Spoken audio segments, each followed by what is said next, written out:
Buenas noches, valientes, o quizás futuros testigos. Antes de sumergirnos en la oscuridad, un pequeño ejercicio de supervivencia. Dejen un comentario con la ciudad desde donde nos escuchan y al lado, nombren el objeto más cercano a ustedes ahora mismo. ¿Una lámpara? ¿Una taza? ¿El celular de un amigo?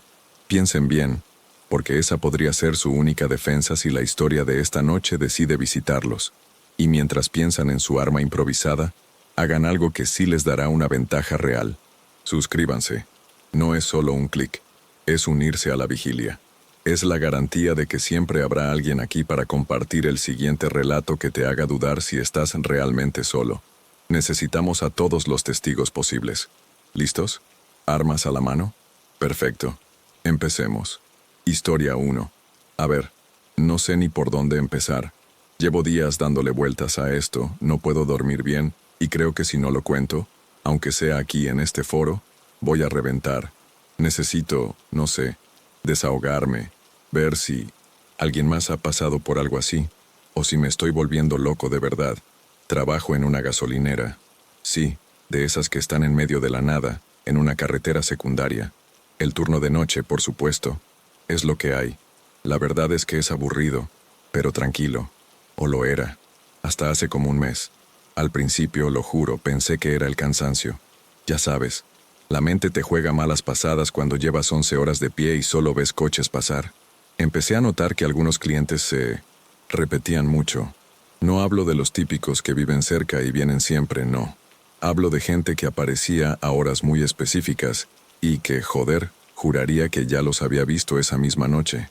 La primera vez que me chocó de verdad fue con la mujer rubia del Honda Civic rojo. Siempre llegaba como a las 2:17 de la mañana. Ni un minuto más, ni un minuto menos. Paraba en el mismo surtidor, el número 3. Siempre pedía gasolina 95. Y luego entraba a la tienda a comprar lo mismo. Un paquete de Marlboro, una Coca-Cola Light y una bolsa de Doritos. Siempre pagaba con un billete de 20 euros. Esperaba el cambio sin decir nada más que gracias o hola cuando la saludaba. Se iba y listo. Esto pasó varias noches seguidas. Yo pensaba, qué casualidad, la señora tan madrugadora para sus cigarrillos. Pero hubo una noche, hace como 3 semanas, que me dejó helado. Había tenido una noche muy lenta. Estaba casi vacío. Y a las 2:17 a.m., ahí estaba. El Honda Civic rojo. La misma mujer rubia. Misma ropa. Una chaqueta de cuero negra, vaqueros, botas. Entra, pide lo mismo. Yo ya me estaba riendo por dentro. Esta mujer debe tener insomnio crónico y antojos nocturnos. Le cobro. Se va. 10 minutos después, no jodo, 10 minutos. Estoy mirando el reloj porque me aburro, son las 2:27 a.m. Y veo por la ventana que entra... ¿Adivináis? Otro Honda Civic rojo. Idéntico. Misma matrícula, o al menos me pareció la misma. Y de él se baja la misma mujer rubia. Mismo pelo, misma ropa, con la misma puta expresión de cansancio. El corazón se me disparó en ese momento. No era un déjà vu, no era cansancio. Esto era real. La vi entrar y mi pulso ya iba a 1000. Entró, se acercó al mostrador. Me miró con esa misma mirada vacía. Un paquete de Marlboro, una Coca-Cola Light y una bolsa de Doritos, por favor. La voz, la misma. El tono, el mismo. Hasta el tic nervioso que tenía en el ojo izquierdo lo tenía. En ese momento mi mente estaba en blanco. No dije nada. Se lo di. Ella me dio el billete de 20 euros. Le di su cambio. Ella dijo gracias y se fue. La vi salir, subirse al coche y marcharse. Me quedé ahí, con la boca seca, las manos sudando, mirando la puerta. ¿Qué coño acaba de pasar? Me forcé a pensar que era un error, que era otra mujer que se parecía mucho, que el coche era parecido, lo que sea. Pero la sensación de que algo no cuadraba, de que algo estaba terriblemente mal, ya se me había clavado en el pecho. Esa misma noche, unas horas después, a las 3:05 a.m., siempre, venía un señor mayor como de unos 60 y tantos, en una Ford F-150 vieja, color beige, barba blanca, gorra de béisbol de los Yankees. Siempre venía a echar unos pocos euros de gasolina, Y luego entraba a la tienda a por un café solo y una tarjeta de rasca y gana. Nunca hablaba mucho, solo lo justo. Era uno de mis clientes habituales, así que no le di mucha importancia. Pero esa noche, la noche de la mujer rubia, a las 3:05 am, ahí estaba la F-150 beige. Misma gorra, mismo señor, café y rasca y gana. Se va. Cierro los ojos, intento respirar profundo. Abro los ojos, miro el reloj, 3:18 am, y veo que entra la misma puta F-150, el mismo señor, la misma gorra, misma forma de andar, misma mirada cansada. Entra, se acerca al mostrador. Un café solo y una tarjeta de rasca y gana, por favor. Ahí sí que sentí un escalofrío que me recorrió toda la espalda. Se me erizó el vello de los brazos. Las rodillas me flaquearon un poco. ¿Estaba soñando? ¿Me había vuelto loco? ¿Estaba viendo fantasmas? Le di el café y el rasca. Me pagó. Me dio las gracias y se fue. Y la puerta se cerró detrás de él, dejándome solo en el silencio opresivo de la tienda. De ahí en adelante fue un infierno.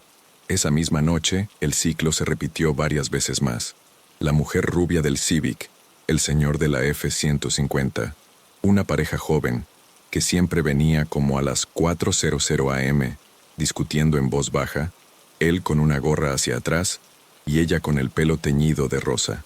Siempre compraban 2 Red Bulls y una bolsa de Cheetos. Y esa noche, los vi entrar y salir y volver a entrar y salir.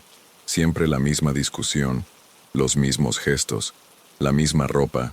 A veces, la mujer rubia entraba y luego, 15 minutos después, volvía a entrar ella misma. Era como si el tiempo se reseteara para ellos, pero no para mí. Estaba sudando frío. Me sentía observado, como si yo fuera el único consciente de esta locura. Mi corazón era un tambor en mi pecho. Me costaba respirar. Quería gritar. Quería salir corriendo de allí, pero no podía. Estaba atrapado en el turno, en la tienda, en esa noche infinita. Intenté hablarles. A la mujer rubia la tercera vez que entró le dije, «Señora, ¿no acaba de estar aquí hace un momento?» Ella me miró con la misma expresión en blanco y dijo, «Disculpe, creo que me confunde con alguien. Es mi primera vez aquí esta noche». Su voz era plana, sin emoción, como una grabación. Lo mismo con el señor de la F-150. «Oiga, ¿no ha venido ya?», le pregunté. Él solo frunció el ceño, me miró un segundo como si yo fuera el raro y repitió, «Un café solo y una tarjeta de rasca y gana, por favor». Era como si no me oyeran, o como si no pudieran procesarlo, como si fueran muñecos en bucle. Al día siguiente, con el sol fuera, todo parecía normal otra vez, pero yo estaba agotado, pálido, y mi mente no dejaba de reproducir las escenas.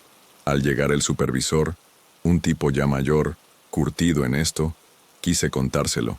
Con miedo a que me tomara por loco, le solté lo de los clientes repetidos, lo de las horas exactas. Le describí a la mujer rubia, al señor de la F-150. Le dije que era como si el tiempo se estuviera repitiendo, o algo así. Él me escuchó con la cara seria, sin inmutarse mucho.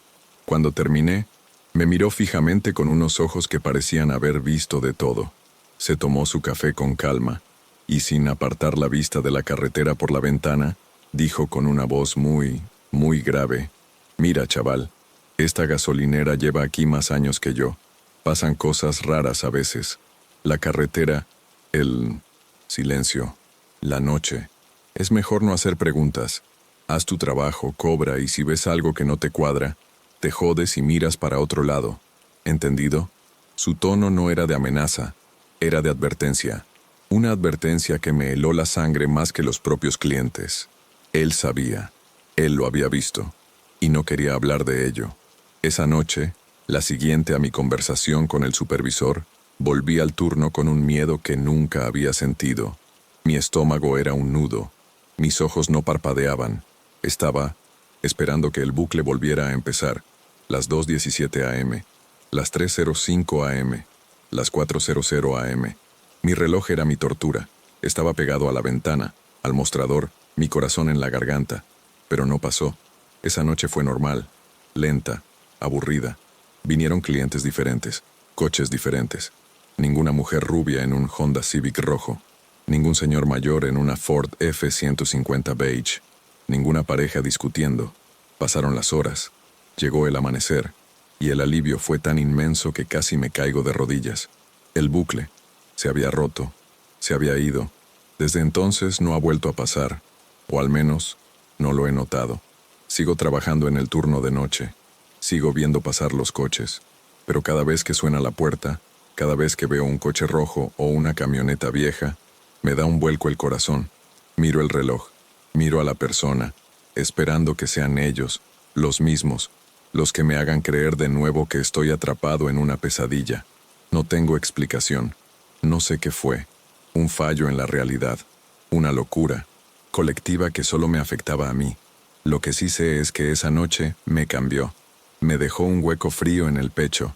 Y la voz del supervisor, esa voz cansada y grave, sigue resonando en mi cabeza.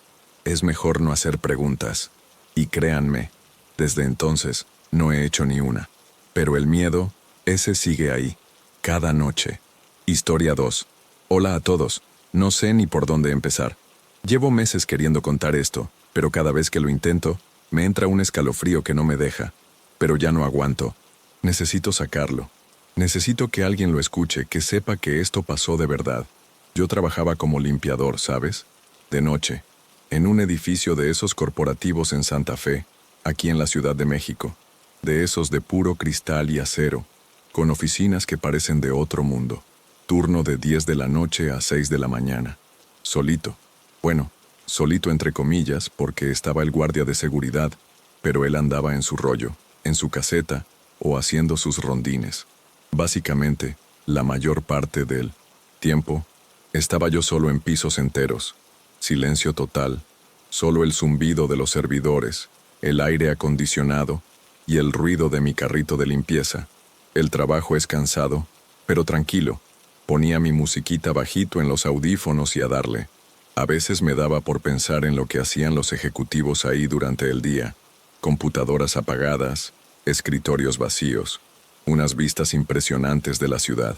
Pero de noche, todo eso se sentía diferente, como si el lugar tuviera su propia vida, secreta cuando nadie los veía. Fue hace como unos 6 meses. Estaba yo en el piso 18, el de las oficinas de dirección, ya sabes, las más elegantes, alfombra gruesa, cuadros modernos, esas cosas. Me tocaba vaciar papeleras, limpiar escritorios, esas cosas de rutina. Había un escritorio en particular, siempre impecable, que le pertenecía a un director de esos que se veían bien mafiosos, traje carísimo, poco pelo, cara de pocos amigos. Ese día, no sé por qué, había una caja de cartón, de las de archivo, medio abierta al lado de su escritorio. No era sucia, así que no tenía por qué tocarla, pero algo me picó la curiosidad. Quizás era que la caja estaba medio fuera de lugar, como si la hubieran dejado ahí a la carrera. Me acerqué, ¿sabes? Y vi que asomaba la esquina de un folder, de esos de color manila, viejos, ya medio doblados. Lo agarré y no sé por qué, lo abrí. Me dio una corazonada. Y ahí fue donde todo se fue al carajo. Eran papeles, montones de papeles, contratos, pero no, contratos normales. Eran copias, hojas de cálculo, correos electrónicos impresos, nombres de empresas que no me sonaban, cifras enormes. Y lo que me dejó helado, transferencias, ilegales, claramente, y unas notas a mano que hablaban de comisiones y silencio, fraude, desvío de fondos, dinero que no estaba donde debía estar, decenas de millones de pesos, y todo con sellos y firmas de gente que reconocí de verlos por los pasillos. Ahí, en medio de la noche, con el eco de mis propios pasos en ese piso vacío, me di cuenta de que tenía en mis manos la prueba de algo muy gordo, algo que podía mandar a la cima de esa empresa a la cárcel. Mi corazón empezó a latir como un tambor. Se me secó la boca. ¿Qué hacía con eso? ¿Lo dejaba? ¿Lo reportaba? ¿A quién? Yo solo era el limpiador. ¿Quién me iba a creer? Y aparte, ¿quién me protegía? En un impulso tonto, estúpido, que todavía me arrepiento, lo metí dentro de mi mochila. Pensé, luego veo qué hago. Lo guardo y pienso bien. Recuerdo que Folder era grueso, se sentía pesado. Lo metí hasta el fondo de la mochila, bajo mi suéter y mi termo de café. Terminé mi turno temblando por dentro. Salí de ahí sin mirar a nadie. Llegué a mi casa, lo saqué, lo puse en un cajón y traté de dormir, pero no pude. No dejaba de pensar en esos papeles. La primera semana después de eso, nada, todo normal. Yo fui a trabajar, hacía mi rutina, y el folder seguía en mi cajón. Empecé a pensar que había sido un susto tonto, que nadie se había dado cuenta, que qué suerte la mía. Pero luego, a la segunda semana, empezó. Era lunes. Llego al trabajo, me pongo mi uniforme, agarro mi carrito. En el vestuario, donde tenemos nuestros casilleros, encontré la primera nota, doblada. No estaba en mi casillero, que siempre lo dejaba cerrado, sino encima de unos trapos limpios que siempre dejaba en una repisa al lado, como si alguien lo hubiera puesto ahí para que yo lo viera, sí o sí. Decía, sabemos lo que hiciste. Así, en imprenta, con una letra que no reconocí, papel blanco, de impresora normal. Se me heló la sangre. ¿Cómo? ¿Quién? ¿El guardia? ¿Una cámara que no había visto? Me puse a temblar, literalmente. Dejé caer la nota. La levanté y la guardé en mi bolsillo. Me sudaron las manos. Intenté racionalizarlo. Debe ser una broma de algún compañero, ¿no? Alguien que me vio nervioso ese día o que sabe que soy un chismoso. Pero en el fondo, sabía que no. Esa noche, cada sombra me parecía un ojo. Cada crujido del edificio, un paso. Me la pasé, volteando, viendo si no había alguien detrás de mí. Lo juro. Sentía la mirada de alguien aunque no hubiera nadie. El aire se sentía más denso, más pesado. El martes fue peor. Ya estaba yo con los nervios a flor de piel. Entro al baño de empleados. Un baño chiquito que casi nadie usa. Me lavo las manos. Y cuando levanto la vista al espejo, ahí estaba, pegada con un trocito de cinta adhesiva en la esquina superior izquierda del espejo. Otra nota, más chiquita. No has entendido, ¿verdad? Esta vez sentí un escalofrío que me recorrió toda la espalda, de arriba a abajo. Las piernas me flaquearon. La letra era la misma. Era la misma persona, o personas. Esto ya no era una broma. Esto era real. Y me estaban diciendo, te tenemos vigilado. Me la quité del espejo como si quemara y la hice bolita. La tiré al excusado y le jalé, como si eso fuera a borrar lo que acababa de ver. Esa noche no pude limpiar bien. Me sentía observado en cada rincón. Cada vez que pasaba por una oficina ejecutiva, me parecía ver un movimiento en las ventanas. Eran reflejos, seguro, pero mi mente ya estaba jugando conmigo. Sentía la garganta apretada. Respiraba hondo, tratando de calmarme, pero no podía. Me quería ir de ahí. El miércoles fue el colmo. Ya ni siquiera me dio tiempo de entrar al vestuario. Cuando llegué a la entrada del edificio, el guardia me llamó y me dijo, «Oye, se te cayó esto». Me entregó una tarjeta de acceso que usan los empleados de oficina, pero no era la mía. Era una de esas que tienen los nombres de los ejecutivos. Decía el nombre del director que era dueño del escritorio donde encontré el folder, y pegada a ella, con un chicle o algo así, venía otra nota, pequeñita, casi ilegible, como si la hubieran escrito a toda prisa. El folder, una sola palabra, así, solita, y la tarjeta del director pegada. Esto ya era una señal. No solo sabían que tenía el folder, sabían cuál folder, y sabían que me lo había llevado. Y me lo estaban diciendo con la tarjeta del tipo. No, pude con eso. Se me subió la sangre a la cabeza. Le di las gracias al guardia, que me miró raro. No se dio cuenta de la nota. Se me nubló la vista, de puro pánico. En ese momento, ahí parado en la entrada del edificio, con la tarjeta y la nota en la mano, lo entendí. No era una broma, no era paranoia. Me tenían. Sabían cada paso que daba, y no iban a parar. Estaban jugando conmigo, torturándome poco a poco. No querían el folder de vuelta de inmediato. Querían que me cagara de miedo. Querían que sintiera su poder. Y lo estaban logrando. Mi primer pensamiento fue, los denuncio. Pero luego pensé, ¿a quién? ¿Con qué pruebas? Yo solo era el limpiador. Iba a ir a decir que me estaban amenazando unos ejecutivos de una empresa multimillonaria. ¿Y las notas? Las tiré todas. No tenía nada. Y la gente a la que le importaba el folder, esa gente era peligrosa. Muy peligrosa. No aguanté. No aguanté ni un minuto más en ese lugar. No regresé al vestuario. No fui a mi turno. La tarjeta la tiré en la primera basura que encontré y la nota también. Hice como que iba al baño y en vez de eso salí del edificio.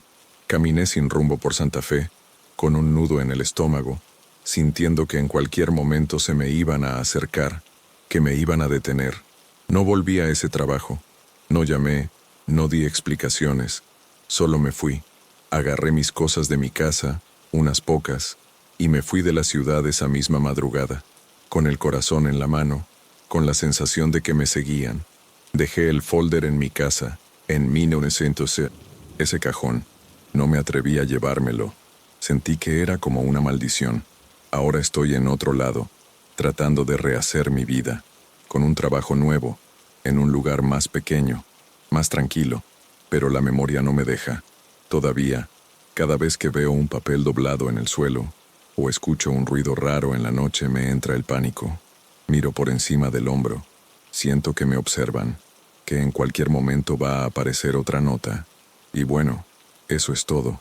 No sé qué más decir. No tengo ni idea de quiénes eran exactamente, ni por qué no me hicieron algo peor. Solo que todavía se siente como si me estuvieran observando, como si supieran dónde estoy. Y no hay día en que no piense en ese pinche folder y en cómo me arruinó la vida. Y no tengo respuestas. Nadie las tiene. Y sí, esa sensación, tan familiar, ¿no?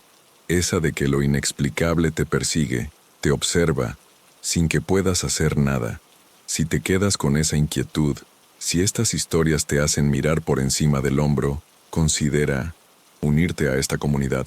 Tu apoyo es lo que me permite seguir buscando estos ecos en la oscuridad, mantener viva la llama de lo que no entendemos. Así, quizás, no tendremos que enfrentarlo completamente solos. Historia 3. Hola a todos en el foro. No sé ni por dónde empezar con esto, la verdad. Llevo días dándole vueltas, sin dormir bien, con una sensación en el pecho que no se me quita. Lo he intentado negar, racionalizar, pero ya no puedo más. Necesito sacarlo, aunque suene a locura.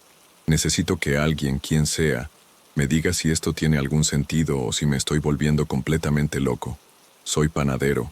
Llevo en el oficio más de 20 años, desde que era un chaval. Mi panadería es pequeña, de barrio, de las de toda la vida. Siempre he trabajado con un horno de leña, de esos antiguos, de ladrillo refractario, que te da un calor único y un sabor incomparable al pan. Era el corazón de mi obrador, mi orgullo. Ahora lo recuerdo y se me revuelve el estómago. Todo empezó hace unos meses.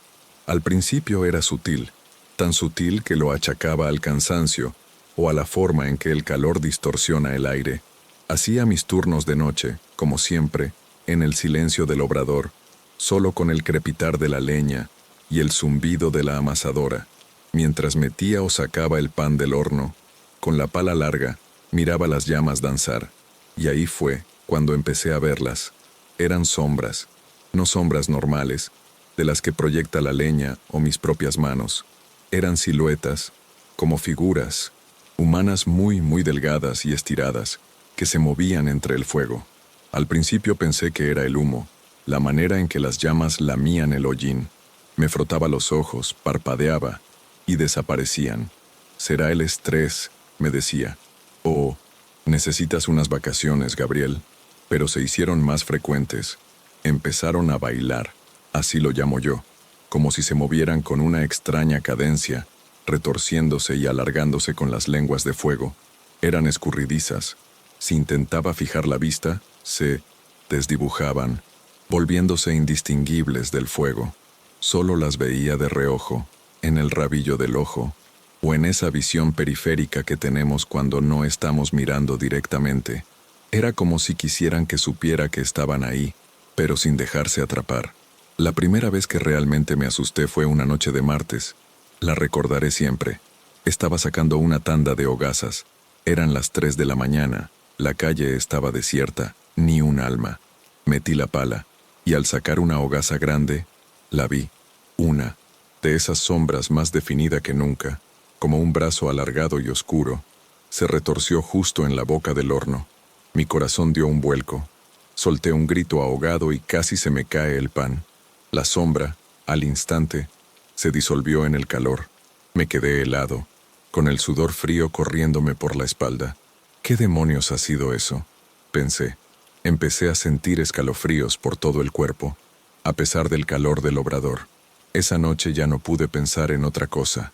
Miraba el horno con recelo. Cada vez que abría la boca me esperaba ver algo. Mi paranoia crecía. Empecé a dormir menos, a estar más irritable. Los clientes me preguntaban si estaba bien, que me veían muy ojeroso. Yo no decía nada. ¿Qué iba a decir? ¿Que veía fantasmas en mi horno? Me tomarían por loco. Y entonces llegó lo peor: las marcas en el pan. Al principio, eran pequeñas quemaduras un poco raras, como si algo lo hubiera rozado con más intensidad. Pensé en alguna impureza del horno, un trozo de ceniza, qué sé yo. Pero luego, las marcas se hicieron más claras. Eran como huellas dactilares, sí, pero deformadas, alargadas, como si dedos larguísimos y finos hubieran apretado la masa, o como si algo hubiera dejado una impronta en el pan tierno antes de que se cociera del todo. Una mañana, saqué una tanda de barras. Una de ellas tenía una marca tan nítida que casi me caigo de espaldas. Era como la palma de una mano, sí, pero no una mano humana normal. Los dedos eran desproporcionadamente largos y delgados. Estaba en la corteza inferior, justo donde el pan tocaba la solera del horno. No tenía sentido. El pan entraba liso, perfecto. Nadie tocaba el pan dentro del horno. Y las sombras estaban ahí, a veces, mientras metía el pan. A partir de ahí, la cosa escaló. Las sombras no solo bailaban, a veces se quedaban quietas, mirándome. O eso sentía yo. Se agrupaban, como si estuvieran observando. Y las marcas en el pan se multiplicaron. No en cada pieza, pero sí en una de cada 3 o 4 tandas. Me obsesioné. Empecé a revisar la leña, a limpiar el horno hasta el último rincón, a pensar en corrientes de aire que pudieran mover cosas. Nada. La noche que lo decidí todo fue la semana pasada. Era un miércoles, de esos días que te sientes solo en el mundo. Llevaba horas sin parar amasando y horneando. El obrador estaba oscuro salvo por las luces del techo y el resplandor naranja del horno. Había metido una nueva remesa de pan y me senté en un taburete a esperar, intentando no mirar directamente al fuego, pero la sensación de ser observado era abrumadora. Sentía un frío en la nuca que no tenía nada que ver con la temperatura de la panadería. Levanté la vista. Las llamas crepitaban con fuerza. Y ahí estaban, varias de ellas. Eran más claras, más definidas, casi tridimensionales. 3, quizás 4. Se movían en la profundidad del horno, como si estuvieran jugando. Sus movimientos eran fluidos, antinaturales. Una de ellas, la más grande, se estiró de repente y vi cómo una silueta de mano alargada se posaba sobre uno de los panes que se estaba dorando. No lo tocó físicamente, era una sombra, pero la intención era clara. Y el pan, en ese mismo instante, se torció un poco, como si la sombra lo deformara. Se me heló la sangre. El corazón me empezó a latir tan fuerte que pensé que se me iba a salir del pecho. Sentía la respiración entrecortada, un nudo en la garganta. No era una ilusión, no era cansancio, era real. Las sombras estaban ahí, y estaban tocando mi pan. Estaba invadiendo mi espacio, mi trabajo, mi vida. Me levanté de un salto, cogí la pala. No sabía qué iba a hacer. ¿Golpear las sombras? ¿Arrancar el pan? Empecé a sudar a mares. La temperatura del obrador, que antes me resultaba acogedora, ahora me oprimía, me asfixiaba. Quería salir corriendo, pero no podía. Tenía que sacar el pan, tenía que terminar el turno. Miré a la boca del horno, directamente esta vez. Las sombras no se desdibujaron, se quedaron mirándome. Juro que sentí que estaban mirándome. Una de ellas, la que había tocado el pan, se inclinó un poco como si me desafiara. Y en ese instante, el pan se quemó. No de forma normal, sino con una mancha negra, precisa, con la forma de esa mano. Fue la gota que colmó el vaso. En ese momento, sin pensarlo 2 veces, decidí que no podía seguir. No podía vivir así, con el miedo pegado al cuerpo, con esa sensación de que algo me estaba observando, burlándose de mí, en mi propio obrador. Terminé el turno como pude, con el estómago revuelto y las manos temblándome. No saqué más pan de ese horno esa noche que no fuera imprescindible. Sentía que cada hogaza estaba contaminada. Al día siguiente, llamé a un par de conocidos, y con 1000 excusas, les pedí que me ayudaran a desmantelar el horno. Era enorme, pesado, había que romperlo. Fue agotador, pero cada vez que un ladrillo caía, sentía un alivio inmenso. Tardamos 2 días en quitarlo por completo, y lo tiré todo, hasta el último gramo de ceniza, a un vertedero lo más lejos posible. Compré un horno eléctrico, moderno, que funciona con un botón. Es eficiente, sí, pero el pan no tiene el mismo sabor. No es lo mismo. Pensé que al deshacerme del horno, me libraría de ellas. Y al principio, sí, hubo un respiro. Dormí un poco mejor. El miedo se diluyó, pero fue solo un espejismo. Ahora, la sensación ha vuelto. No las veo. No hay sombras en el horno nuevo, claro, pero la paranoia, esa sensación de ser observado, no se ha ido. La siento en casa, por la noche, cuando el silencio es total. A veces, de reojo, en la oscuridad de mi dormitorio, me parece ver un movimiento, una silueta alargada que se esconde cuando me giro. Otras veces, al entrar en una habitación, siento un escalofrío repentino, como si la temperatura bajara solo en un punto, y por una fracción de segundo, tengo la sensación de que algo estaba ahí y se acaba de ir. Incluso en la panadería, con el nuevo horno, me pongo tenso. Me miro los dedos, como si esperara ver una mancha extraña. Reviso el pan 1000 veces antes de meterlo. Sé que suena absurdo, pero miro mis propias sombras cuando camino, como si esperara que una de ellas se separe de mí y cobre vida.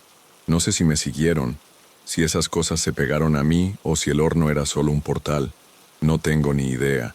Solo sé que no estoy tranquilo, no estoy en paz, y cada vez que veo una llama, aunque sea la de una vela, mi corazón se acelera y miro a mi alrededor para asegurarme de que no hay nada más bailando en ella.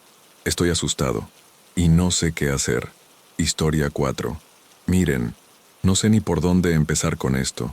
Llevo días, semanas, dándole vueltas a la cabeza, intentando sacarlo de mi sistema, pero no puedo. Necesito contarlo. Necesito que alguien, quien sea, lea esto y me diga que no estoy loco, o que sí lo estoy, pero que entiendan por qué. Esta es mi única forma de desahogarme sin que mi familia me mire raro. Pensé en un terapeuta, pero ¿cómo le explicas algo así? Trabajaba de recepcionista nocturno en 1900, un hotel de paso. Ya saben, de esos con habitaciones por horas, con clientes que rara vez miran a los ojos. Turno de 10 de la noche a 6 de la mañana. Monótono, aburrido a más no poder. La mayoría del tiempo me la pasaba viendo series en el celular, o leyendo, o simplemente mirando la pantalla de las cámaras de seguridad que casi nunca mostraban nada interesante. Silencio. Ese era mi compañero constante, solo roto por el zumbido de las máquinas expendedoras o el motor de algún coche que llegaba o se iba. Llevaba como 6 meses en ese trabajo cuando empecé a notar algo raro. Al principio lo ignoré. Pensé que era casualidad, despiste mío, pero luego se volvió un patrón. Y los patrones, por más raros que sean, empiezan a martillarte la cabeza. Era la habitación número 7. Cada noche sin falta, alguien pagaba por la habitación 7. Siempre era una persona diferente, y no me refiero a parejas. Hablo de hombres solos, mujeres solas, siempre muy discretos. Llegaban tarde, casi entrada la madrugada.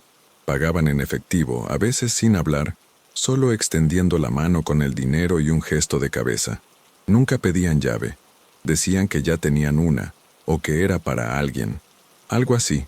La verdad, al principio no le di importancia. Es un hotel de paso, la gente tiene sus cosas, ¿no? Pero lo que me empezó a mosquear era que nadie la ocupaba. Me explico. En ese hotel, las habitaciones tienen una luz indicadora en la parte de afuera, junto al número, que se Enciende cuando la luz de la habitación está prendida, y la luz de las 7 nunca se encendía. Podría verlos marcharse 10, 15 minutos después de haberla apagado, o a veces simplemente no los veía salir, pero el coche ya no estaba en el estacionamiento, y la luz seguía apagada.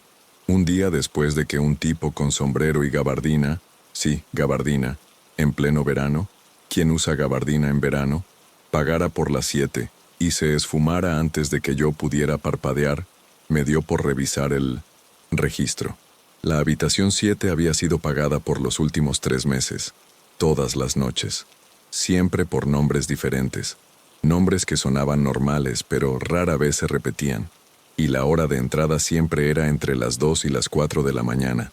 Mi primer pensamiento fue, esto es una tapadera para algo ilegal, droga, dinero, vaya usted a saber, pero ¿por qué no ocupaban la habitación?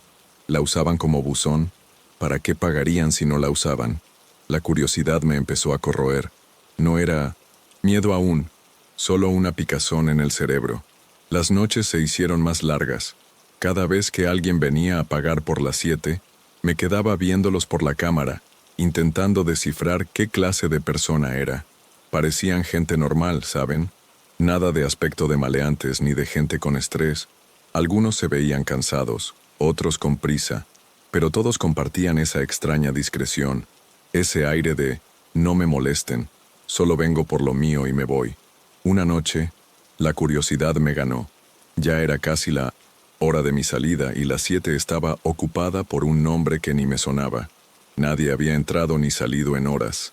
La luz seguía apagada. La sangre me palpitaba en las sienes. Tomé las llaves maestras. Se me secó la boca. ¿Y si había alguien dentro? ¿Y si me descubrían? Pero la idea de no saber era peor. Salí de la recepción y caminé por el pasillo exterior.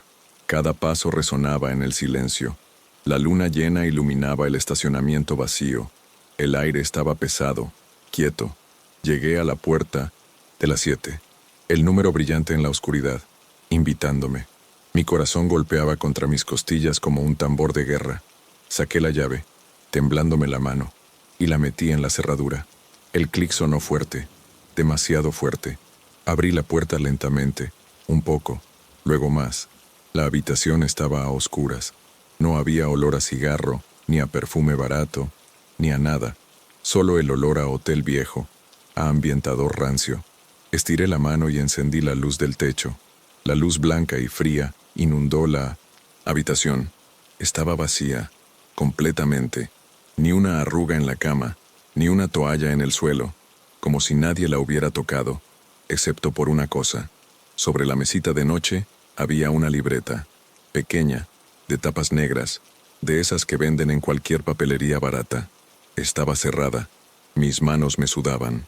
Sentía un escalofrío por la espalda, como si alguien me estuviera respirando en la nuca. ¿Por qué una libreta? ¿Y por qué en un lugar tan obvio si esto era tan secreto? La agarré. Estaba fría, al tacto, como si hubiera estado ahí por mucho tiempo. Pesaba un poco más de lo normal para su tamaño. La abrí, y ahí es donde la cosa se puso de verdad, mal. Adentro, la libreta no tenía texto normal. Eran listas de nombres, fechas, y lo más perturbador, símbolos extraños, como glifos o garabatos. Parecían dibujos infantiles, pero eran repetitivos, con figuras geométricas raras, espirales, cruces invertidas. Al lado de cada conjunto de símbolos, había una fecha y un nombre, y los nombres eran reales. Empecé a pasar las páginas. Cada página una fecha, un nombre, unos símbolos. Al principio pensé que eran nombres aleatorios, pero luego, un nombre me saltó encima como un resorte. Lo había visto en las noticias. Laura Méndez, desaparecida en abril del año pasado. Mi sangre se heló. Las rodillas me temblaron tanto que tuve que apoyarme en la mesita. Laura Méndez. Era una de las entradas más recientes, de hacía apenas un par de semanas. ¿Qué significaba eso? ¿Qué demonios era esta libreta? Sentí un pitido en los oídos como cuando te da un ataque de pánico. Miré la habitación de nuevo, pero esta vez con otros ojos. Ya no era solo una habitación vacía, era un altar. un punto de encuentro para algo oscuro, un centro de reclutamiento, una lista de víctimas. La libreta se sentía pesada en mis manos, como si contuviera todo el horror del mundo. Cerré la libreta de golpe. El ruido me asustó. Me sentía observado. El aire se volvió denso. Me costaba respirar. Tenía que salir de ahí. Volví a dejar la libreta exactamente donde la encontré. Apagué la luz. Cerré la puerta con la llave maestra. El mismo clic sonó, pero esta vez fue el sonido de una trampa que se cerraba conmigo dentro. Corrí de vuelta a la recepción. El resto de mi turno fue un infierno. Cada ruido me sobresaltaba. Cada sombra me parecía una figura al acecho. Me sentía enfermo del estómago. No podía dejar de pensar en Laura Méndez, en los símbolos, en todas las personas que habían pagado por esa habitación sin ocuparla. ¿Estaban muertas? ¿Eran cómplices? ¿Qué había en esa habitación que la hacía tan importante? Cuando llegó mi relevo a las 6 de la mañana, no le conté nada. Me veía pálido y me preguntó si estaba bien. Balbuceé algo de que no había dormido. Salí de ahí sintiendo que el sol me quemaba la piel. Los siguientes días fueron una tortura. No podía dormir bien. Cada vez que cerraba los ojos, veía los símbolos de la libreta, el nombre de Laura Méndez. No volví a revisar la habitación 7. No me atreví, pero la historia no termina ahí. 3 noches después, llegué para mi turno. El jefe, don Ricardo, ya estaba en la recepción. Algo raro, porque él nunca estaba ahí tan tarde. Y no estaba solo. Había 2 hombres con él, sentados en las sillas del lobby, vestidos con trajes oscuros. No eran policías. Tenían un aire, no sé, como de gente que no hace preguntas, solo cumple órdenes. Sus caras eran inexpresivas. Don Ricardo me miró con una expresión que nunca le había visto, fría, sin emoción.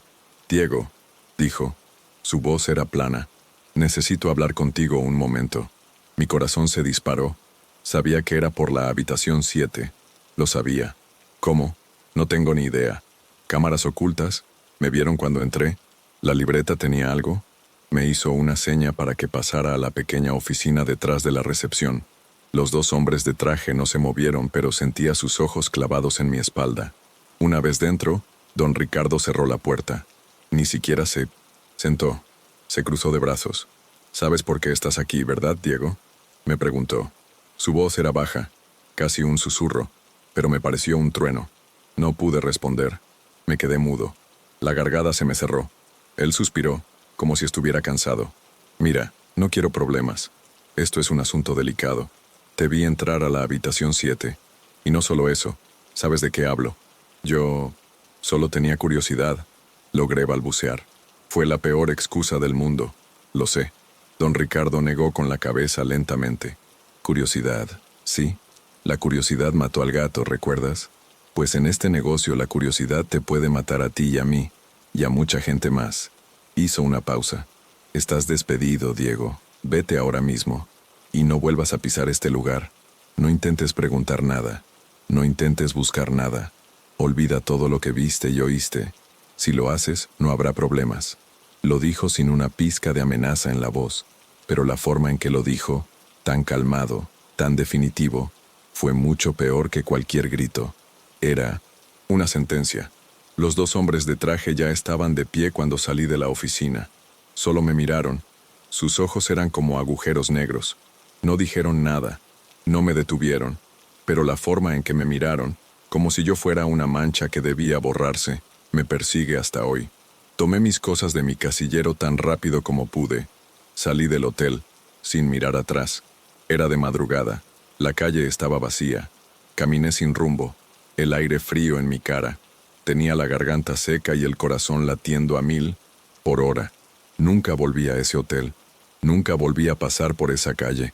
Conseguí otro trabajo, en una fábrica, pero la paranoia no se me ha quitado.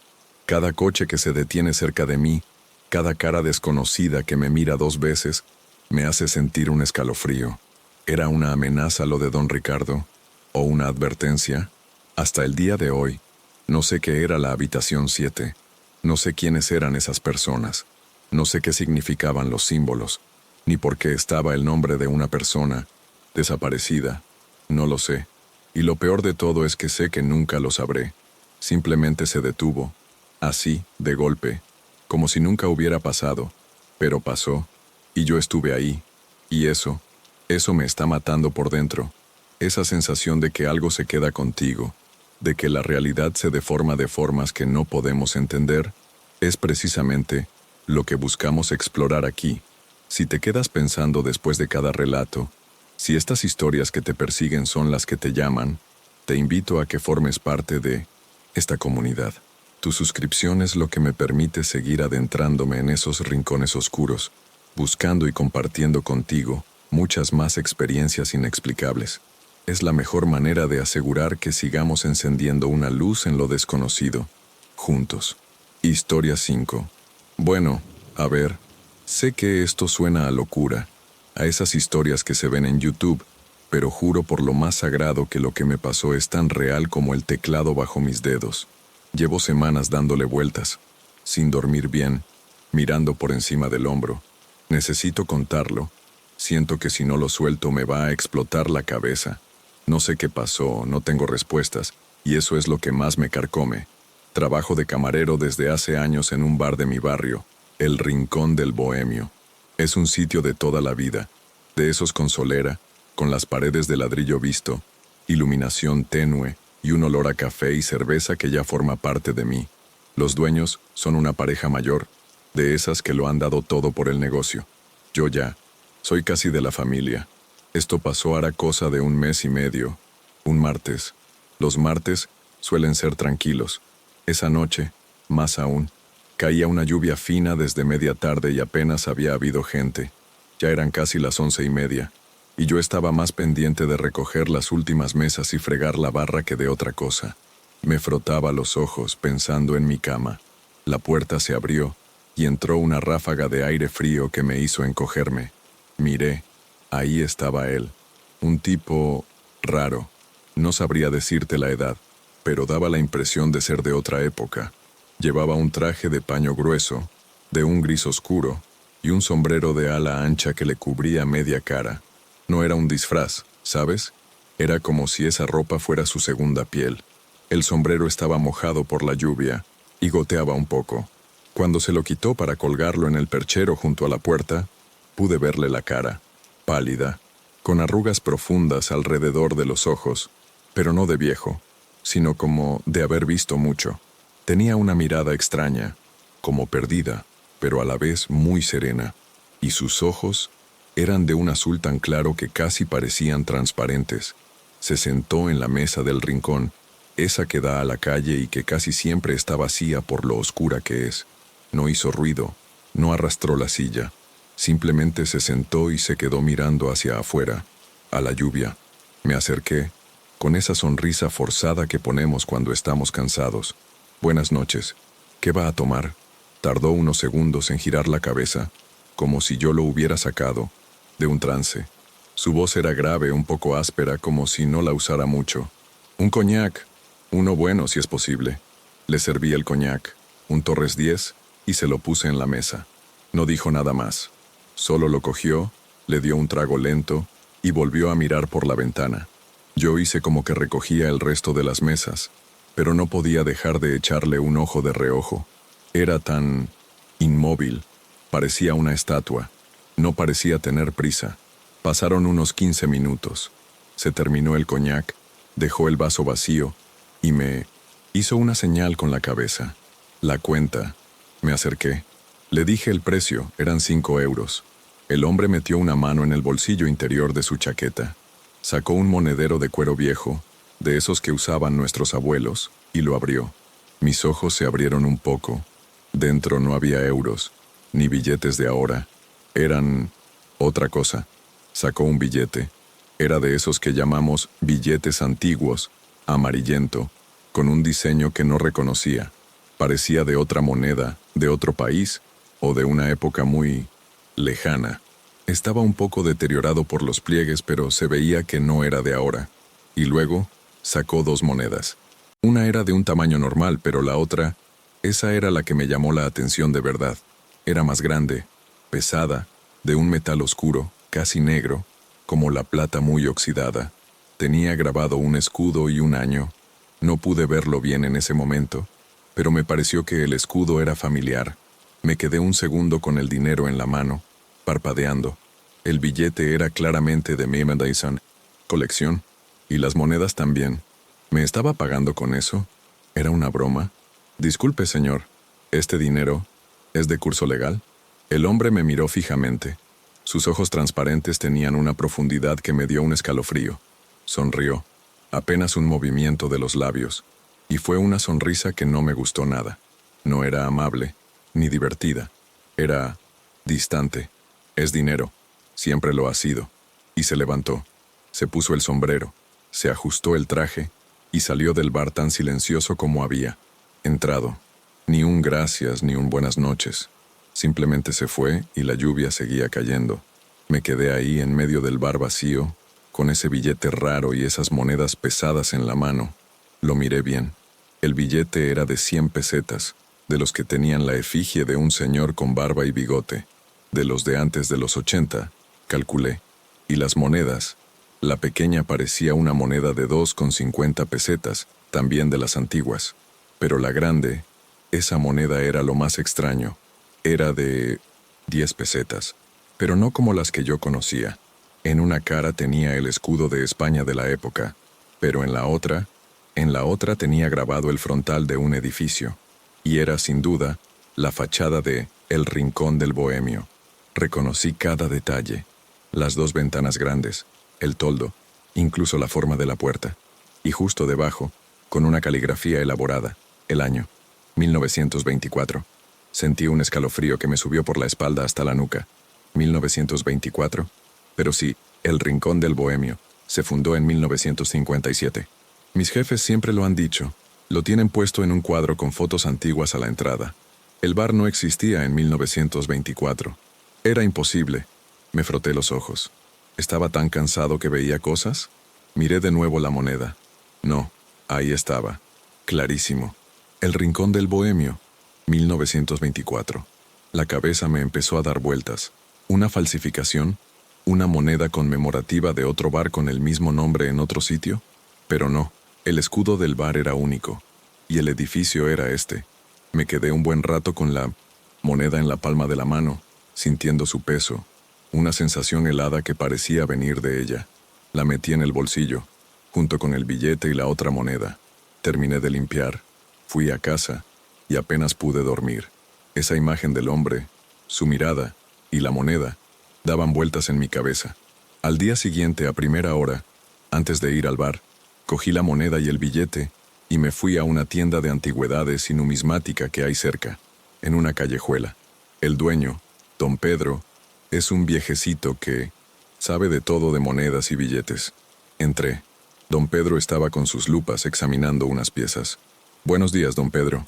A ver si me puede echar una mano con esto. Le puse la moneda de 1924 y el billete sobre el mostrador. Don Pedro se puso sus gafas de media luna y cogió la moneda. La giró, la miró con la lupa, la pesó en la mano.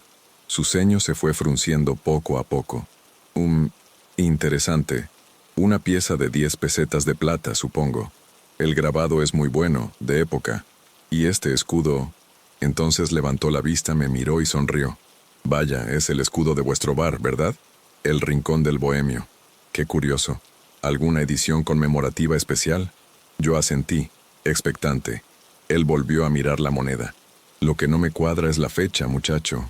1924. Si tu bar se fundó en el 57, como me dijiste una vez, esta moneda, con vuestro bar grabado, no debería existir. Sentí un pinchazo en el estómago. ¿Cómo que no debería existir? ¿Es una falsificación? Don Pedro negó con la cabeza. No, la aleación es correcta, la pátina, el desgaste. No parece una falsificación. Parece una moneda auténtica, pero auténtica de un evento que no ocurrió. Como si alguien hubiese hecho una moneda de algo que no existía en ese momento. Es una anomalía. Es como si encontraras la foto de tu abuelo en una nave espacial. Es real, pero es imposible. Me tendió la moneda.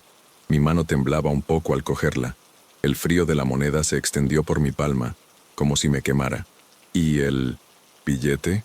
Pregunté sintiendo que la voz se me quedaba en la garganta. Don Pedro cogió el billete de 100 pesetas. Este es auténtico de los años 30. Circuló hasta principios de los 40 más o menos. En excelente estado para la época, salvo por los pliegues. Me quedé helado. El hombre me había pagado con billetes de los años 30 y una moneda de un bar que no existía en 1924. Salí de la tienda de don Pedro como un zombi. El corazón me latía tan fuerte que pensé que se me saldría del pecho. Sentía un sudor frío bajándome por la espalda. Un billete de los años 30, una moneda de 1924 con mi bar. Llegué al bar, abrí, y lo primero que hice fue ir a la caja. Saqué las otras monedas que el hombre me había dado. Eran también piezas antiguas, de pesetas, de diferentes épocas, todas de antes de los años 50, todas auténticas, pero todas obsoletas, desde hacía décadas. Desde ese día, no he vuelto a ser el mismo. Cada vez que abro la puerta del bar, miro hacia el rincón donde se sentó. Cada vez que miro por la ventana, espero verlo pasar. No ha vuelto. Ni una sola vez. No sé quién era ese hombre. No sé de dónde venía ese dinero. No tiene sentido. ¿Viaje en el tiempo? Suena a película barata. ¿Una broma de muy mal gusto? ¿Quién gastaría tanto dinero en billetes y monedas antiguas solo para hacer una broma así? ¿Y la moneda del bar de 1924? No tiene ninguna explicación lógica. Me siento observado. No sé, es una sensación, como si hubiera abierto una puerta que no debería haber tocado. Duermo con la luz encendida a veces. Me sobresalto con cualquier ruido. Miro por la mirilla antes de abrir la puerta de casa. Esa sensación de irrealidad, de que algo fundamental en el mundo se ha roto, no se me va. Y esa moneda, la tengo guardada en una caja fuerte. No me atrevo a tocarla mucho. Cuando lo hago, siento ese frío otra vez. Ese frío seco y antiguo. No sé qué queréis que os diga. No hay final. No hay una explicación. Simplemente pasó. Y ahora, vivo con esto. Con la certeza de que vi algo que no debería haber visto. Que interactué con algo que no debería haber existido. Y el miedo a que alguna noche, cuando la lluvia caiga y el bar esté vacío, la puerta se vuelva a abrir y él vuelva a entrar. Historia 6. Ok, a ver. No sé por dónde empezar. Llevo meses intentando no pensar en esto, pero anoche volví a tener esa pesadilla y ya no aguanto más. Necesito contarlo. Necesito sacarlo de mi cabeza, aunque sea para mandarlo a un foro de internet donde nadie me conozca. Quizás alguien haya vivido algo parecido. O quizás solo necesito que alguien lea esto y me diga que no estoy loco. Trabajo, o mejor dicho, trabajaba, hasta hace poco, en un sitio de comida rápida de esos que están perdidos en medio de la nada, en la carretera. ¿Saben? Uno de esos lugares que solo ven clientes por la mañana, cuando la gente va de paso, o por la tarde, cuando la gente vuelve. Las noches son muertas, literalmente muertas. El lugar es viejo, la pintura está descascarándose, y huele a aceite quemado y a esperanza perdida. La mayoría de los turnos de noche los hacía yo solo, porque el dueño es un tacaño, y dice que no hay suficiente movimiento para dos. Y tenía razón, casi nunca lo había. Es más, diría que el silencio era el cliente más habitual de la noche. Esto pasó hace, casi un año. Creo que fue un martes, o un miércoles. Todos los días eran iguales ahí. Era tarde, como la 1 de la mañana. Ya había limpiado casi todo. La radio sonaba, bajito. Una emisora de esas que ponen música viejita. La luz de la cocina parpadeaba un poco. Hacía un zumbido constante que ya ni notaba. Estaba deseando que llegaran las 2 para poder cerrar e irme a casa a dormir. Estaba apoyado en el mostrador, mirando la pantalla del drive-thru, que estaba en negro, esperando el último coche fantasma de la noche. De repente, el intercomunicador de afuera, el del drive-thru, el que tiene esa voz metálica y distorsionada que te revuelve el estómago, crepitó, un sonido seco, como si alguien hubiera golpeado el micrófono. Me enderecé. Bienvenidos a Big Burger. ¿En qué puedo ayudarle? Dije, con mi mejor voz de, estoy feliz de servirte aunque quiera morirme. Siempre la misma fórmula. Siempre la misma mierda. Hubo un segundo de silencio. Un silencio que se sintió raro. No el silencio normal de la carretera, sino un silencio denso. Entonces, una voz. Era... no sé cómo describirla. Como si viniera de muy lejos, o como si estuviera hablando a través de una manta. Era una voz masculina, un poco ronca, pero extrañamente neutra. No sonaba ni enfadada, ni alegre, ni cansada. Solo estaba ahí. Un combo de pollo. El número 3, grande, sin cebolla. Levanté las cejas. Un combo de pollo. Número 3, grande, sin cebolla. Es un pedido común, sí, pero la forma en que lo dijo, tan monótono. Y lo del sin cebolla me sonó familiar. Miré la pantalla del sistema de pedidos. Estaba en blanco. No había ningún coche en el monitor de las cámaras, ni en la ventanilla. Nada. Solo la oscuridad de la carretera. Disculpe, ¿podría repetir su pedido? No, no lo he visto en la pantalla. Silencio otra vez. Luego, la misma voz, con la misma monotonía. Un combo de pollo. El número 3, grande, sin cebolla. Joder, pensé, un gracioso. De esos chavales aburridos que se dedican a gastar bromas por la noche. Me pasa de vez en cuando. Me fastidia, pero no es para tanto. Respondí con un tono algo más seco. Vale, entendido, cuando esté listo. Y presioné el botón para apagar el intercomunicador. Ya se iría. Volví a mi mostrador, molesto. 10 minutos después, el intercomunicador volvió a crepitar. Mi corazón dio un pequeño salto. Fui hasta allí, con un cabreo creciente. Sabía que era el mismo. Nadie más vendría a esa hora. ¿Sí? Dije, sin la cortesía habitual. Un combo de pollo, el número 3, grande, sin cebolla. La misma voz, exactamente la misma, como una grabación. Miré las cámaras. Nada. La carretera estaba desierta. Ni un faro, ni una sombra, ni un alma. Empecé a sentir un escalofrío. Esto no era una broma normal. Esto era persistente. Mire, no hay nadie ahí. Esto no es divertido, dije, con la voz un poco más alta. Silencio. El intercomunicador seguía abierto. Podía oír el leve zumbido de la estática. Esperé. El silencio se alargó. Se hizo pesado. Un combo de pollo. El número 3, grande, sin cebolla. La voz sonó exactamente igual, sin una pizca de emoción, como si no me hubiera oído o no le importara.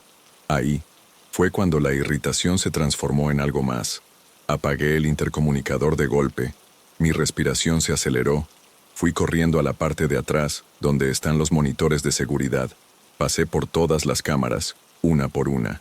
El estacionamiento, la entrada, la zona de basuras, la carretera, todo oscuro, todo vacío. Ni un coche, ni un árbol moviéndose por el viento. Nada. Volví al mostrador y me quedé allí, de pie, el corazón latiéndome como un tambor. ¿Qué cojones? ¿Quién era? ¿Era alguien escondido? ¿Pero para qué? ¿Para repetir el mismo pedido como un loro? Pasó otro cuarto de hora. Intenté convencerme de que era el sueño, o el cansancio, que me estaba volviendo loco, que me estaba autosugestionando. Empecé a guardar las cosas para cerrar intentando ignorarlo. Entonces, el crepitar. Otra vez. Me quedé inmóvil. Mi respiración se cortó. No quería acercarme, pero no podía ignorarlo. Tenía que hacerlo. Tenía que intentar que se fuera. Me acerqué lentamente al intercomunicador, como si fuera a morderme. Lo encendí. Un combo de pollo. El número 3, grande, sin cebolla. La voz. Exactamente la misma. No había un solo cambio en el tono, en la cadencia, en las palabras. Era como si una máquina lo estuviera repitiendo. «Ya basta», grité. Mi voz temblaba. «No hay nadie ahí. Por favor, déjeme en paz». El silencio volvió. Esperé una respuesta, una risa, un insulto, algo, pero no hubo nada. Solo el zumbido de la estática, la oscuridad de la noche a través de la ventana, mis propios latidos en los oídos. Me quedé allí, pegado al intercomunicador, la mano en el botón, sin atreverme a apagarlo, sin atreverme a moverme, los ojos clavados en la pantalla negra del sistema de pedidos, rezando para que no volviera a sonar o para que si lo hacía, fuera algo diferente, que fuera una persona de verdad. Y entonces la pantalla parpadeó. No parpadeó la luz de la cocina, sino la pantalla del sistema de pedidos. De repente, las letras blancas sobre el fondo negro se iluminaron, y ahí estaba, el pedido, escrito, combo de pollo Nova 3, grande, sin cebolla, y debajo del pedido, en una línea separada, el nombre del cliente. Cliente, nombre del cliente fallecido. Mi sangre se heló. Me solté del intercomunicador como si me hubiera quemado. Mi respiración se volvió errática, superficial. Es que no podía ser. Ese nombre, lo reconocí. Era un cliente habitual, un señor mayor, muy amable. Siempre pedía lo mismo. Siempre. Combo de pollo número 3, grande sin cebolla. Lo conocía de años. Lo conocía, porque era el señor nombre del cliente fallecido. El señor nombre del cliente fallecido había muerto. Había muerto hacía exactamente 1 año y 2 semanas, en un accidente de coche. Justo al salir del drive-thru de este mismo restaurante, se había salido de la carretera a unos 50 metros de aquí. Mi cerebro dejó de funcionar. La pantalla seguía mostrando el nombre, el pedido, la oscuridad de la carretera. Mi cuerpo empezó a temblar incontrolablemente. La boca se me secó. No podía respirar. El intercomunicador estaba en silencio ahora. Un silencio sepulcral. Ya no había estática, ni la voz, ni el crepitar. Nada. Solo el zumbido de la luz de la cocina y el sonido de mi propio corazón a punto de salirse de mi pecho. Me quedé ahí, petrificado, mirando esa pantalla, ese nombre. Mis ojos apenas podían enfocar. Sentía que el suelo se movía bajo mis pies. El terror más puro que he sentido en mi vida me invadió. No era un susto.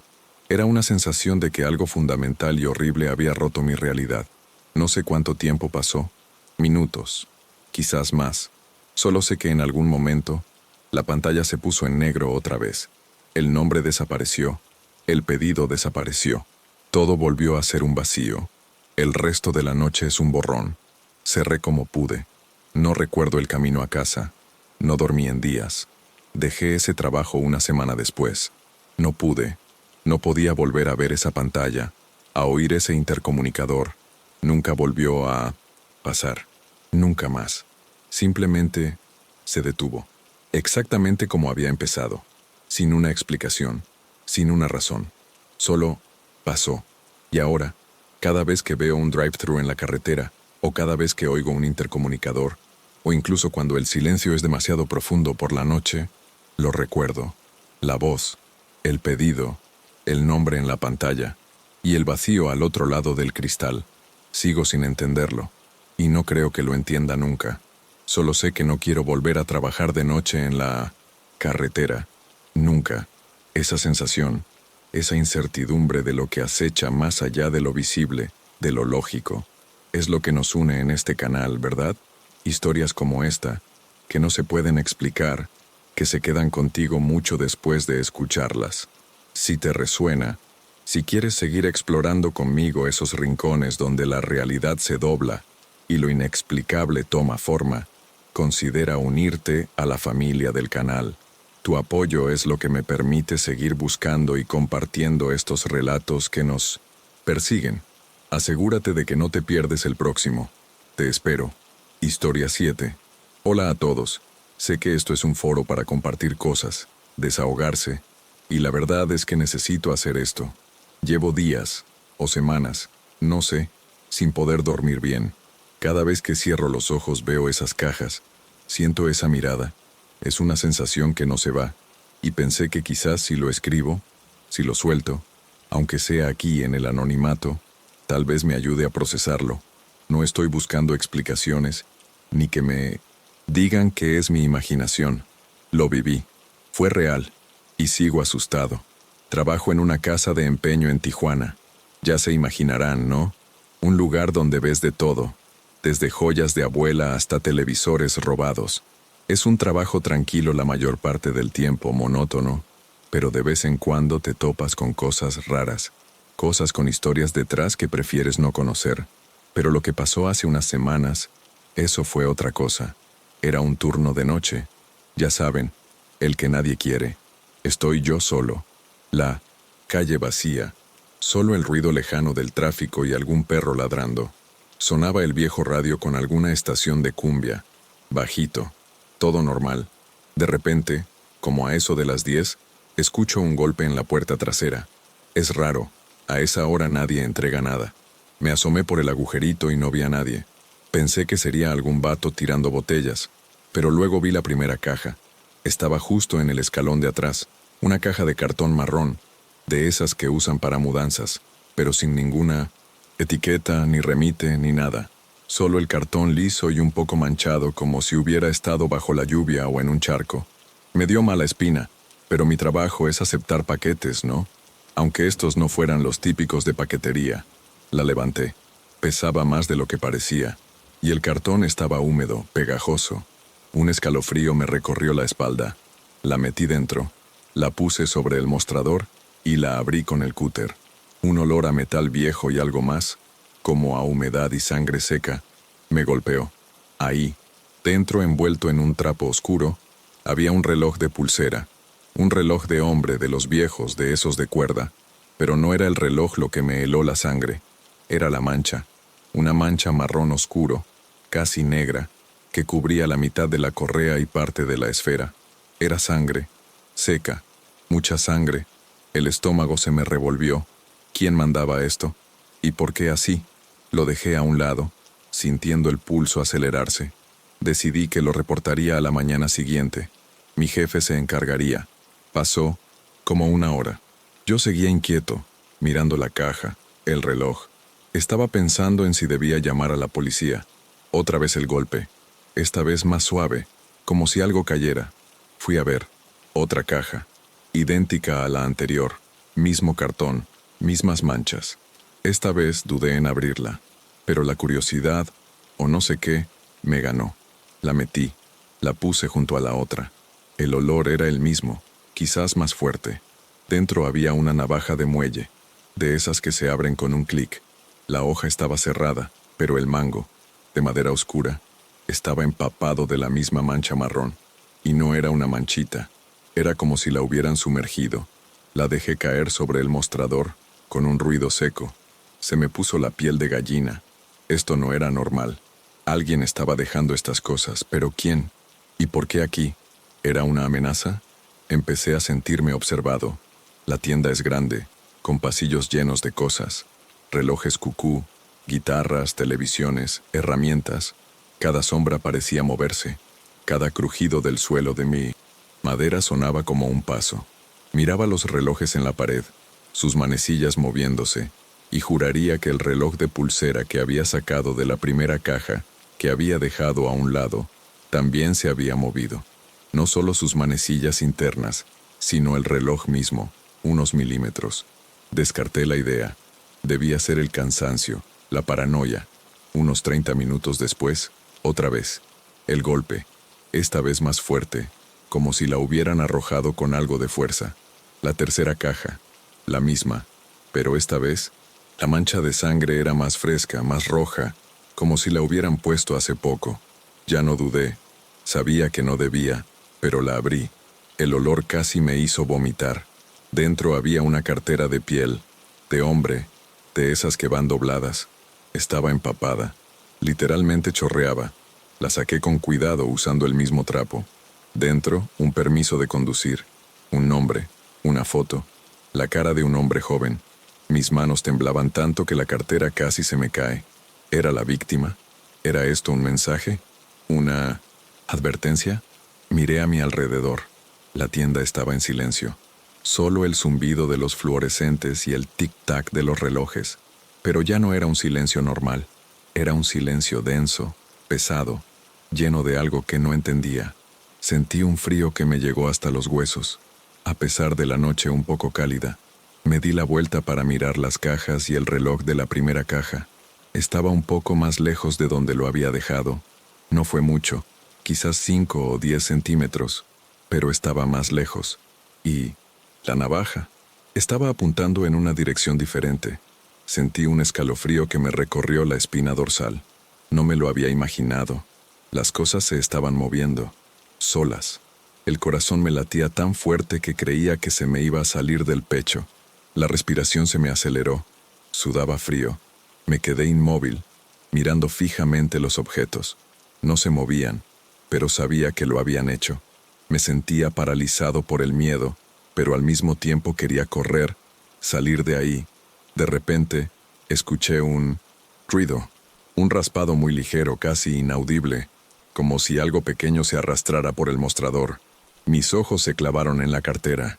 No se movía la cartera entera, pero la tarjeta de identificación, la que tenía la foto del hombre, se deslizó un poco fuera de la cartera. Solo 1 milímetro, pero lo vi. Mis ojos no se engañaban. Estaba sucediendo. Me sentí completamente expuesto, como si no estuviera solo en esa tienda, como si algo me estuviera observando desde las sombras, esperando. Cada minuto se hizo eterno. No me atrevía a quitar la vista de los objetos. Los pelos de la nuca se me erizaron. Sentía el aire denso, casi pesado. Quería gritar, pero no me salía la voz. Me quedé ahí, de pie, petrificado, con los ojos bien abiertos, tratando de no parpadear para no perderme nada. Y luego, el golpe final. Esta vez no fue en la puerta. Vino de dentro de la tienda. Un golpe seco y amortiguado, como si algo cayera suavemente en el suelo, justo detrás del mostrador. No me atrevía a mirar. Las piernas me flaqueaban, pero tenía que hacerlo. Con la respiración contenida, me giré lentamente. Ahí estaba, justo al lado de mi pie, una caja pequeña, mucho más pequeña que las otras, de un cartón más oscuro, más grueso, y esta no tenía manchas de sangre. Estaba limpia, pero parecía absorber la luz. Me agaché con muchísima dificultad, con las manos temblando de forma incontrolable. La levanté. Era ligera, pero sentía una extraña vibración en ella. No quería abrirla, pero una fuerza invisible me obligaba a hacerlo. Mis dedos torpes rasgaron el cartón. Dentro no había ningún objeto, solo una hoja de papel doblada. La saqué. Estaba escrita a mano, con una letra que parecía hecha con sangre seca, de ese color marrón oscuro. Leí las palabras, y en ese momento, el aire se me fue de los pulmones. Decía: el inventario está completo. Ahora tú perteneces a él. Justo en ese instante, el reloj de pared se detuvo con un sonido seco. El silencio en la tienda se hizo absoluto. El zumbido de los fluorescentes desapareció. De repente todo se quedó en calma. El frío se fue. El miedo más intenso se disipó, dejando solo un vacío helado. No pasó nada más. Las luces no se apagaron. No escuché más ruidos. Las cosas quedaron en su sitio. Y así se quedó. Desde esa noche, ya no he recibido más cajas. Los objetos se quedaron allí. Mi jefe solo me dijo que eran cosas extrañas, pero que no las tirara, que ya les buscaría acomodo. Yo no me atrevo a tocarlos, ni a moverlos. Sigo trabajando ahí. No he podido renunciar. No sé si es miedo o qué, pero cada noche me siento observado. Cada vez que miro mi reflejo en el escaparate, me pregunto si ya no soy el mismo. Si esa frase, ahora tú perteneces a él, ya se hizo realidad. No sé qué fue eso. No tengo explicaciones. Solo sé qué pasó. Y cada vez que veo una caja de cartón abandonada, o siento un escalofrío sin razón, me acuerdo de esa noche. Y el terror me vuelve a invadir. Todavía no sé cómo vivir con esto. Y con esa última sombra desvaneciéndose, volvemos a nuestra realidad, por ahora. Gracias por acompañarnos en este viaje a lo desconocido. Si estas historias te han provocado un escalofrío, si te han hecho mirar 2 veces a la oscuridad de tu habitación, entonces nuestro trabajo aquí está hecho. Para no perderte ninguna de las experiencias que compartimos y ayudarnos a seguir trayendo más relatos desde las sombras, asegúrate de estar suscrito. Tu apoyo es fundamental. Hasta la próxima noche, si es que te atreves a volver.